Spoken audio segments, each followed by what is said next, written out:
नमस्कार दोस्तों, स्वागत है एक बार फिर से आज की बड़ी और ताजा खबरों में। बस आपसे निवेदन है, कृपया वीडियो को लाइक कर दें, चैनल को सब्सक्राइब करें और घंटी बटन भी दबा दें। ये पहली बड़ी खबर है, बीजेपी को हराने की बड़ी तैयारी। रायपुर में होगा कांग्रेस पार्टी का 85वां अधिवेशन। 2024 लोकसभा चुनाव को लेकर बनेगी रणनीति। ये आपको बता दें कि कांग्रेस पार्टी ने इस महीने के अंत में होने वाले पार्टी के पूर्ण अधिवेशन के लिए शुक्रवार को विषय संबंधी समिति और संविधान संशोधन समिति का गठन कर दिया। विषय संबंधी समिति अधिवेशन के कार्यक्रम और पारित होने वाले प्रस्ताव को तैयार करेगी, जिससे कि बीजेपी को हराया जा सके।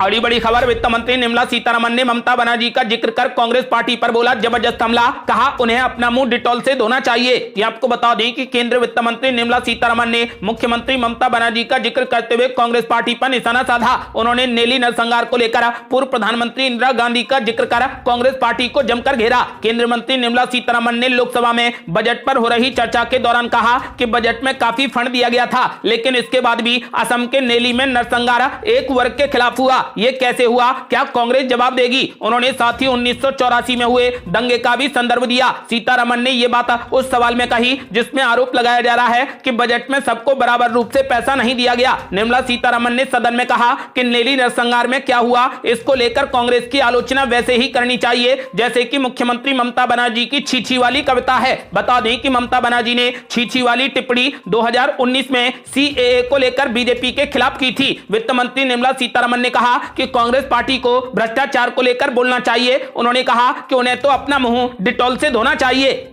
अगली बड़ी खबर, दिल्ली शराब घोटाले में अगला नंबर किसका? ईडी की बड़ी कार्रवाई। वाईएसआर कांग्रेस सांसद का बेटा गिरफ्तार। ये आपको बता दें कि दिल्ली शराब घोटाला मामले को लेकर प्रवर्तन निदेशालय यानी ईडी एक्शन में है। इसके खिलाफ ताबड़तोड़ गिरफ्तारियां की जा रही हैं। ईडी ने अब वाईएसआर सीपी सांसद मगुंटा श्रीनिवासुलु रेड्डी के बेटे मगुंटा राघव को गिरफ्तार कर लिया है। ईडी का दावा है कि दिल्ली के मुख्यमंत्री अरविंद केजरीवाल ने राष्ट्रीय राजधानी में शराब के कारोबार के सिलसिले में मगुंटा से मुलाकात की थी। इससे पहले इस मामले में सीबीआई ने तेलंगाना के एक चार्टर्ड अकाउंटेंट और केसीआर की बेटी कविता के पूर्व ऑडिटर बुची बाबू गोरंटला को गिरफ्तार किया था। ईडी ने अब तक इस मामले में 2 चार्जशीट दायर की हैं और कुल 9 लोगों को अब तक गिरफ्तार किया जा चुका है। अगली बड़ी खबर, त्रिपुरा की रैली में जमकर गरजे पीएम मोदी। लेफ्ट और कांग्रेस पर लगाया विश्वासघात करने का आरोप। आपको बता दें कि त्रिपुरा विधानसभा चुनाव के मद्देनजर प्रधानमंत्री नरेंद्र मोदी ने शनिवार को अंबासा में बीजेपी की विजय संकल्प रैली को संबोधित किया। पीएम मोदी ने लेफ्ट और कांग्रेस पर विश्वासघात करने का आरोप लगाया और कहा कि उन्होंने 5 साल पहले राज्य को हीरा बनाने का वादा किया था, उस पर काम किया। बता दें कि हीरा का मतलब हाईवे, इंटरनेट, रेलवे और एयरवेज की कनेक्टिविटी से है। पीएम मोदी ने त्रिपुरा की स्थानीय भाषा में जनता को नमस्कार अपना भाषण शुरू किया। पीएम मोदी ने कहा कि त्रिपुरा चुनाव की मेरी ये पहली जनसभा है। यहां मैं देख रहा हूं कि इतनी बड़ी संख्या में जहां भी मेरी नजर पहुंच रही है, लोग ही लोग नजर आ रहे हैं। आप इतनी बड़ी तादाद में हमें आशीर्वाद देने के लिए आए हैं। मैं आपका हृदय से बहुत बहुत आभार व्यक्त करता हूं। त्रिपुरा में 16 फरवरी को विधानसभा के चुनाव के लिए वोट डाले जाएंगे और नतीजे 2 मार्च को घोषित होंगे। अगली बड़ी खबर, केंद्रीय मंत्री भूपेंद्र यादव का बड़ा ऐलान। बोले अच्छे और पढ़े लिखे लोगों को राजनीति में लाना चाहते हैं पीएम मोदी। ये आपको बता दें कि केंद्रीय पर्यावरण, वन और जलवायु परिवर्तन मंत्री भूपेंद्र यादव ने उत्तर प्रदेश के ग्रेटर नोएडा में एक कार्यक्रम के दौरान कहा कि पीएम नरेंद्र मोदी चाहते हैं कि अच्छे और शिक्षित लोग राजनीति में आए। राष्ट्र निर्माण के लिए युवाओं से आह्वान करते हुए केंद्रीय मंत्री ने कहा कि पीएम मोदी चाहते हैं कि ऐसे लोग राजनीति में आए और देश को तरक्की के रास्ते पर ले जाएं। इसी के साथ केंद्रीय मंत्री ने देश की राजनीति को आकार देने वाले सुभाष चंद्र बोस, अरविंदो घोष, राम मनोहर लोहिया और जयप्रकाश नारायण जैसे शिक्षित और विद्वान नेताओं के योगदान को याद किया। मंत्री भूपेंद्र यादव ने कहा कि अच्छे और शिक्षित लोगों की राजनीति में बेहद जरूरत है ताकि भारत का सफर अच्छे नेताओं के साथ में विकास के उच्च स्तर पर पहुंचे। उन्होंने कहा कि पीएम मोदी यही चाहते हैं।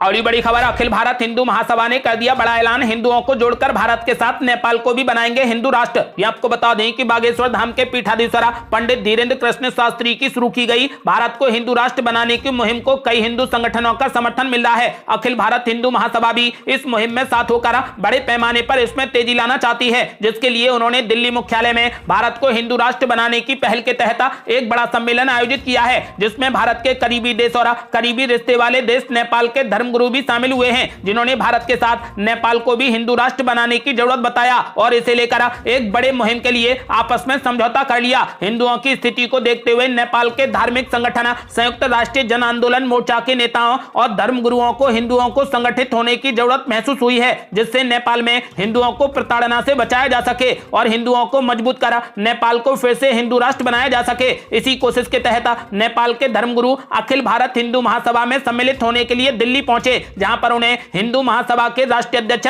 मुन्ना कुमार शर्मा ने सदस्यता दिलाई और नेपाल में हिंदू महासभा का सदस्यता अभियान चलाने और नेपाल में राष्ट्रीय कार्यकारिणी समिति के गठन की प्रक्रिया शुरू करने के लिए अधिकृत समझौता कर लिया। इस समझौते के तहत मार्च के पहले सप्ताह में अखिल भारत हिंदू महासभा के राष्ट्रीय अध्यक्ष नेपाल का दौरा कर हिंदू महासभा नेपाल शाखा के राष्ट्रीय कार्यकारिणी समिति की घोषणा करेंगे और ज्यादा से ज्यादा हिंदुओं को महासभा से जोड़कर नेपाल को हिंदू राष्ट्र बनाने की मुहिम चलाएंगे। इसे लेकर दिल्ली में की गई प्रेस कॉन्फ्रेंस में उन्होंने बताया कि नेपाल में हिंदुओं को प्रताड़ित किया जा रहा है, इसीलिए वहां पर हिंदू महासभा जैसे संगठन की बेहद आवश्यकता है। इसीलिए वहां पर हिंदू महासभा अधिवेशन का आयोजन किया जाएगा और नेपाल की अखिल भारत हिंदू महासभा की राष्ट्रीय कार्यकारिणी का वहां पर गठन किया जाएगा और अखिल भारत हिंदू महासभा में लोगों को सदस्यता ग्रहण कराई जाएगी। उन्होंने कहा कि नेपाल को फिर से हिंदू राष्ट्र बनाने के लिए तमाम हिंदुओं और ओमकार परिवार को एकजुट करा अखिल भारत हिंदू महासभा और भारत के हिंदुओं के समर्थन से नेपाल को फिर से हिंदू राष्ट्र बनाया जाएगा।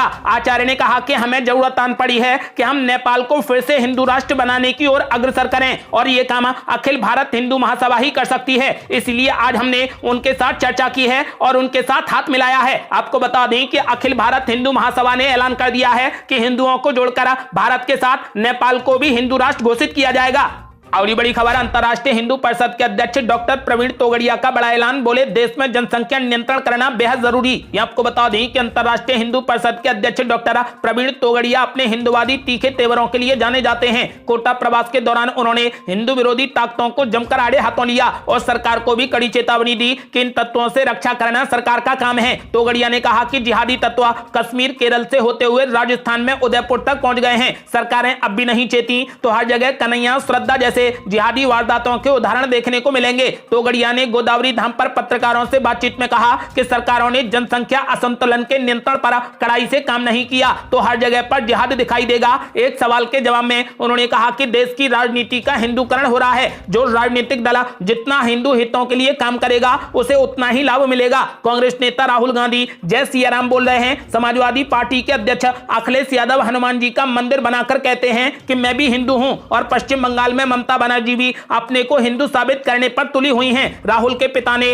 राम मंदिर का ताला खुलवाया था। ये सब देश में हिंदुत्व के पक्ष में बने वातावरण का परिणाम है। आपको बता दें कि उन्होंने ऐलान कर दिया है कि देश में जनसंख्या नियंत्रण करना बेहद जरूरी है, नहीं तो हर जगह जिहाद के मामले देखने को मिलेंगे।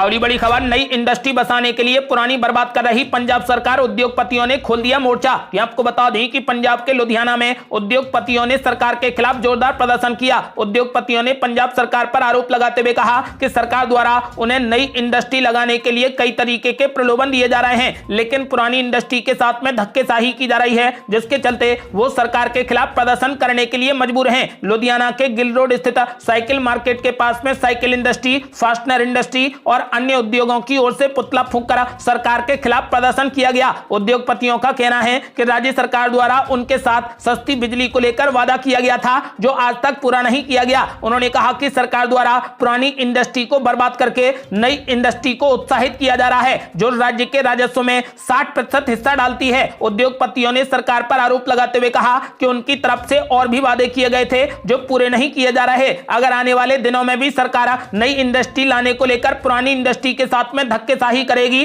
तो हर शहर में प्रदर्शन किए जाएंगे।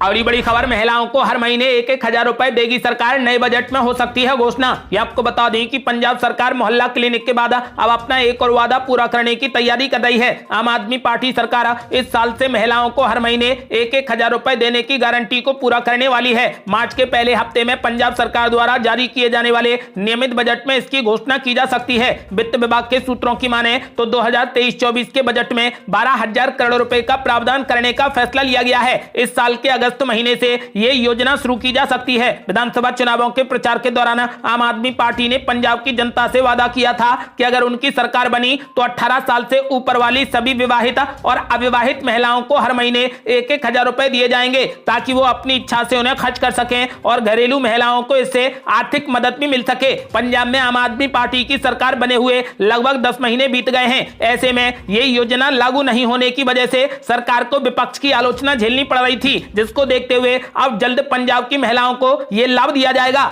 और बड़ी खबर, मल्लिकार्जुन खड़गे ने पीएम मोदी पर बोला जबरदस्त हमला, बोले अहंकार किसी का नहीं टिकता। ये आपको बता दें कि कांग्रेस अध्यक्ष मल्लिकार्जुन खड़गे ने शनिवार को झारखंड में हाथ से हाथ जोड़ो अभियान शुरू कर दिया। इस दौरान उन्होंने कार्यक्रम को संबोधित करते हुए अडानी के मुद्दे को लेकर मोदी सरकार पर जमकर हमला बोला। उन्होंने कहा कि हमने संसद में मुद्दा उठाया, एक व्यक्ति जिसकी आमदनी 2019 में सिर्फ 1 लाख करोड़ थी, 2.5 साल में उसकी संपत्ति 13 लाख करोड़ हो गई। आपको बता दें कि मल्लिकार्जुन खड़गे ने कहा कि जो 2 लाख कमा रहा है, क्या उसकी संपत्ति इतनी बढ़ेगी? ये कौन सा जादू है जिसने ये कर दिया? उन्होंने कहा कि अडानी जी को मोदी जी सरकारी पैसा देते रहे, LIC का पैसा है। मोदी जी ने अडानी जी को 13 लाख करोड़ का आदमी बनाया। मोदी जी हमेशा झूठ बोलते हैं। राहुल गांधी के भाषण को असंसदीय कहकर हटा दिया गया। पीएम मोदी पर तीखा प्रहार करते हुए उन्होंने कहा कि पीएम मोदी में बहुत अहंकार आ गया है, लेकिन अहंकार किसी का नहीं टिकता है। देश में लगातार महंगाई बढ़ रही है। 2014 में मोदी कहते थे कि मेरी सरकार आने के बाद महंगाई कम करूंगा।